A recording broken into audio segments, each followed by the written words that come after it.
মৎস্য চাষের মাথায় হাত, রাতের আধারে পুকুরে বিষ ঢেলে দেওয়ার অভিযোগ। ঘটনা সাবরুমের বিজয়নগর এলাকায়।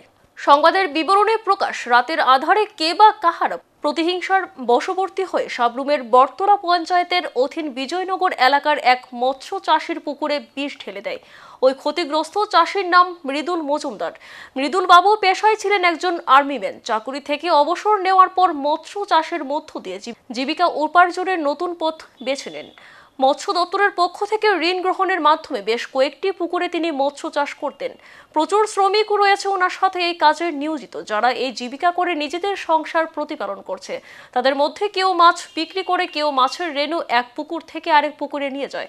চাষির বক্তব্য, নাশকতার কারণেই এই ঘটনাটি ঘটেছে।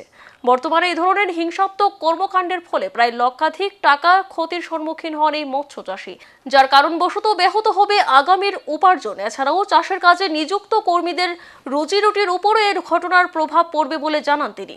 বর্তমানে এই অসহায় এই মৎস্য চাষী মহকুমা মৎস্য দপ্তরের কাছে সাহায্য প্রার্থনা করছেন। আমার নাম মৃদুল মজুমদার, গ্রাম বিজয়নগর, সাবরুম, সাউথ ত্রিপুরা। আমি আজকে রিটায়ারমেন্ট অফিসে 10-12 বছর তখন থেকে মাছ চাষ করি।